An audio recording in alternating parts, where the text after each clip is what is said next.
I'm here with Dave Crooks, the designer behind Enter the Gungeon, and Graeme Struthers, one of the co-founders of Devolver Digital.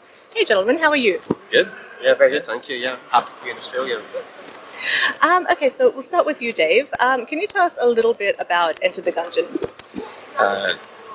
So Enter the Gungeon is it's a bullet hell roguelike dungeon crawler that Dodge Roll, my studio, made 2 years ago, and it's it's been updated a few times over the past couple of years, and this is our first time in Australia, just meeting some people and giving interviews, but yeah, it's been a huge success for us, and it pretty much changed our lives. So we're really happy that everyone seems to be enjoying it still.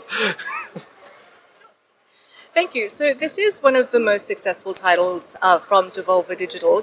Could you gentlemen talk to why that is? That's a really good question, and one that is harder to answer than I thought. I mean, if you get beyond the fact that it's a really, really good game and it's got so much going on in it, I think Dodge Roll, for a small team, have supported their game from really launch, and so over the 2 years there's been more than a few updates, there's been many, and I think that keeps the fans coming back for more, but also you see this behaviour which is really good in our space, where the people who buy the game tell other people about the game, and so it's never gone out of the conversation, it's always seemed to be relevant. And then I guess it's fair to say that you've added, after launch it went onto the Xbox and then onto Nintendo Switch. And again, each time it's moved to another platform, it's almost like I said, it's like a rebirth almost, I guess that's fair to say. Yeah. Thank you.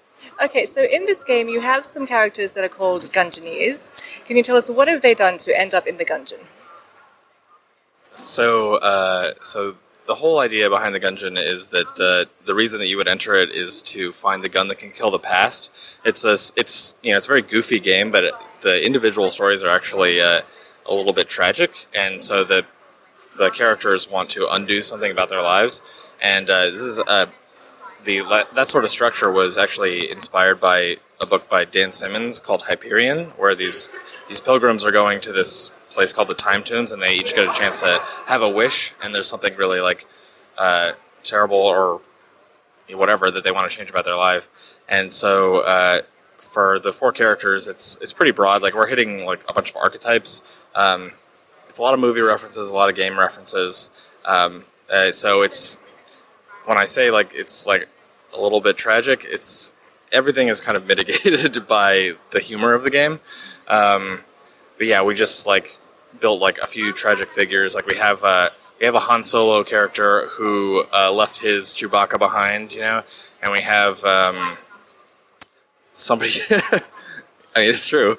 I know. He's laughing because I always directly reference the things, in interviews, and maybe I should be doing that. Yeah. But anyway, So those are sort of the types of characters we built. Another character is basically the Doom guy from Doom, but he ran away from. He didn't try to stop the Mars invasion. He just let it go, and he tries to go back and make sure that he helps stop it. And so those are the types of stories we're telling with that.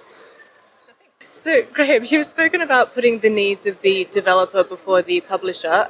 Can you tell us what you think publishers can do to support their developers? I mean, I guess I'll answer that question from the Devolver point of view, but I think it's equally applicable to everybody who's, aspires to be a publisher or is already doing that. The thing that we've always believed is the thing that the person that buys the game is interested in is the game and the people that made that game, rather than the label that represents the game. And so we feel that we need to be out of the way as much as we possibly can be, so the relationship is formed between the potential fan and the developer, rather than some overarching label or publisher, I should say. And then, it seems to be a very successful strategy, because this is our 10th year next year, and it's been nothing but increasing amounts of success. And when we come to shows like this, it's often the case that people haven't necessarily associated Devolver with those games, which in some companies would be considered a bad thing because it means that you've somehow failed to communicate you're involved. But in our case, we think that's a good thing. And secondly, with any game, you have to trust the developer to deliver on their vision. You shouldn't get involved in the creative side at all. That's a terrible way of doing things. Because to me, they're artists. It's not a technical, 1 + 1 = 2 kind of career choice. You have to have huge amounts of passion as well as ability. But it is ultimately an artist expressing themselves. So that's how we've always viewed this. And I think, given that it's very successful, it's worth possibly emulating. Moving on to more lighter topics, I hear that you have a strong opinion on the Loch Ness Monster. I was confronted with the accusation that the Loch Ness Monster does not exist. And I mean, that's just plain wrong. I mean, Nessie is a very deeply loved part of our countries, and very deep. Well, naturally, because she has to remain out of sight. So yeah, it was just, I don't know. It just seemed like pretty cheap shot to try and accuse the Loch Ness Monster being a fictional, entity. So, yes. If you go to Scotland, go to Loch Ness, form your own opinions, but she's there.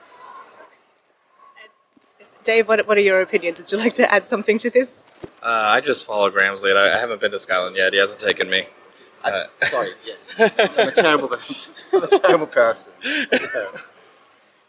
Sure thing. So I have been to Scotland. I may have possibly seen the Loch Ness Monster's tail. How do you pronounce Urquhart Castle? The castle that is near Loch Ness? Urquhart? I mean, it's my accent, please. Wait, which one? Urquhart Castle. There's Urquhart. Yeah, that's the one. Yeah, obviously. Erhard Castle. All right, getting back to the games.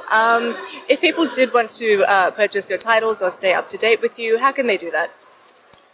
You can follow Dodge Roll Games at Twitter, and that's probably the best way. You can also go to our website, enterthegungeon.com, and that will lead you to places where you can purchase the game, which would also be great.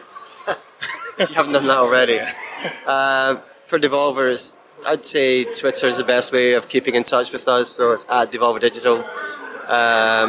And pretty much half of what you read there is true, but the other half is usually funny, so yeah, that's what I do.